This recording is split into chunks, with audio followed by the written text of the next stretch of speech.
Assalamualaikum warahmatullahi wabarakatuh. Pemirsa Tadabbur Ilmi, kisah tentang jenazah yang ditolak bumi yang biasanya hanya kita lihat di televisi ternyata memang pernah terjadi di dunia nyata. Jenazah yang ditolak bumi ini merupakan bukti nyata dari azab Allah yang diperlihatkan kepada manusia sebagai pelajaran bahwa sesungguhnya azab Allah memang benar adanya. Azab Allah akan ditimpakan kepada siapa saja yang ingkar terhadap perintah-perintah Allah Subhanahu wa Ta'ala. Lantas, bagaimana kisah jenazah bisa ditolak bumi itu? Amalan apa yang menyebabkan jenazah itu bisa ditolak bumi? Mau tahu jawabannya? Simak ulasannya dengan menonton video ini hingga akhir.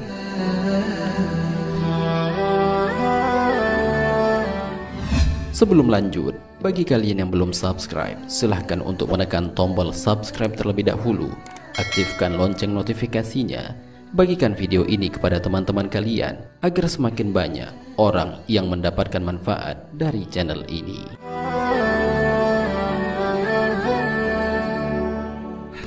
Pemirsa Tadabbur Ilmi, dalam sejarah Islam, kisah tentang jenazah yang ditolak bumi ini memang benar-benar pernah terjadi.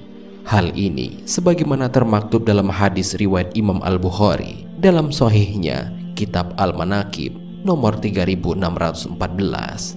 Dalam kitab itu dikisahkan bahwa ada seorang laki-laki dari kaum Nasrani yang memutuskan untuk masuk Islam. Seusainya ia menjadi muslim, ia membaca surat Al-Baqarah dan Al-Imran. Laki-laki ini bahkan mendapatkan posisi yang cukup penting dari Rasulullah Shallallahu Alaihi Wasallam, yaitu ditugaskan sebagai sekretaris Rasulullah Shallallahu Alaihi Wasallam. Bertugas sebagai sekretaris Rasulullah merupakan posisi yang luar biasa dan hanya bisa ditempati oleh orang-orang terpilih saja, mengingat pada masa itu belum banyak pula sahabat yang mampu dalam membaca dan menulis. Meskipun demikian, rupanya keimanan laki-laki itu hanya sebatas kerongkongan belaka. Dalam menjalani hari-harinya, hatinya mulai dirasuki keraguan hingga akhirnya ia rela meninggalkan agama Islam dan memilih kembali ke agamanya yang dahulu, yaitu agama Nasrani. Bukannya malah menyesal menjadi murtad, laki-laki itu malah menyombongkan diri seraya berkata, "Tidak ada yang diketahui Muhammad melainkan hanya melalui apa yang aku tulis saja." Ia meremehkan Nabi Muhammad. Ia menyangka bahwa Nabi Shallallahu Alaihi Wasallam tidak akan mengetahui Al-Quran jika ia tidak lagi menuliskan wahyu untuknya. Padahal Allah Subhanahu wa Ta'ala senantiasa menanamkan Al-Quran dalam hati Nabi Muhammad Sallallahu Alaihi Wasallam. Tak lama kemudian ternyata ajalnya tiba. Allah Subhanahu wa Ta'ala mewafatkan laki-laki itu sehingga ia mati dalam keadaan kafir. Melihat ada sahabatnya dari kaum Nasrani meninggal, maka kaum Nasrani pun berbondong-bondong menguburkannya. Setelah selesai penguburan dan kemudian mereka pulang ke rumahnya masing-masing, di saat itulah ternyata bumi memuntahkan jenazah laki-laki yang baru dikuburkan tersebut hingga ia terlantar di atas tanah. Keesokan harinya, kaum Nasrani itu berjalan melewati pemakaman tepat di mana sahabatnya dimakamkan. Namun betapa kagetnya mereka ketika melihat jasad kawannya sudah keluar dari kuburnya. Mereka kaum Nasrani pun berkata, "Ini pasti ulah Muhammad dan sahabat-sahabatnya. Karena teman kita ini berpaling dari agamanya, mereka pasti telah membongkar kuburannya dan menelantarkannya." Maka kemudian kaum Nasrani itu menggali lubang kubur yang lebih dalam lagi dan kembali menguburkan jasad kawannya tersebut. Setelah mereka pergi dari perkuburan itu, jasad laki-laki itu kembali dimuntahkan dan terlempar keluar. Seolah-olah bumi tak sudi jasad pengkhianat itu berada di dalam perutnya.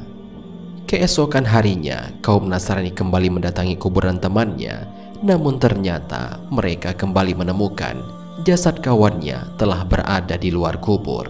Mereka pun kembali berkata, ini pasti ulah Muhammad dan sahabat-sahabatnya, karena teman kita ini berpaling dari agamanya. Mereka pasti telah membongkar kuburannya dan menelantarkannya. Maka mereka pun menggali kuburnya semakin dalam lagi, sedalam yang mereka mampu. Lalu mereka kuburkan lagi jasad kawannya itu. Namun ternyata bumi pun kembali menolak jasadnya dan memuntahkannya. Keesokan harinya, umat Nasrani itu kembali mengunjungi makam kawannya. Akan tetapi betapa kagetnya mereka melihat jasad kawannya kembali berada di luar kuburnya. Kemudian mereka pun menyadari bahwa bumi telah menolak jasad kawannya, dan ini tentu saja bukanlah perbuatan manusia. Akhirnya mereka pun meninggalkan dan mencampakkan jasad kawan mereka itu begitu saja. Pemirsa Tadabbur Ilmi, hadis ini memberikan pelajaran berharga bagi kita agar tidak mempermainkan agama Islam. Memang dalam agama Islam tidak ada pemaksaan untuk memasukinya, akan tetapi ketika seseorang mau memeluknya, ia tidak boleh main-main. Karena barang siapa yang mempermainkan agama Islam, sungguh Allah akan mengazabnya seperti azab yang ditampakkan di dunia, atau mendapatkan azab siksaan pedih kelak di akhirat. Hal lain yang tak kalah penting bagi kita adalah supaya kita tidak mengalami kejadian yang sama, yaitu ketika seseorang telah mengetahui suatu kebenaran, jangan pernah mencemooh atau nyinyir terhadapnya. Demikian juga kepada orang yang membawanya. Bayangkan jika bumi saja tak sudi menerima jasad orang itu, bagaimana dengan Allah dan para malaikat-malaikatnya? Oleh karena itu, agar kita terhindar dari akibat buruk seperti yang dialami oleh orang yang murtad tersebut, maka mari bersikap teguh pada kebenaran, tidak mempermainkan agama dan mengolok-olok orang yang membawa kebenaran. Di samping itu, Rasulullah SAW juga pernah mengajarkan suatu doa, Allahumma arinal haqqo haqqo warzuqna tiba'ah wa arinal batila batila warzuqna ijtinaba. Ya Allah, tampakkanlah kepadaku kebenaran sebagai kebenaran, dan kuatkanlah aku untuk mengikutinya, serta tampakkanlah kepadaku kesalahan sebagai kesalahan, dan kuatkanlah pula untuk menyingkirkannya. Hadis riwayat Imam Ahmad. Wallahu a'lam bishawab. Jika terdapat kesalahan dalam penyampaian ini, admin mohon maaf, dan itu merupakan kesalahan dari admin sendiri. Jika ada benarnya, itu adalah dari Allah Subhanahu wa Ta'ala. Semoga bermanfaat. Wassalamualaikum warahmatullahi wabarakatuh.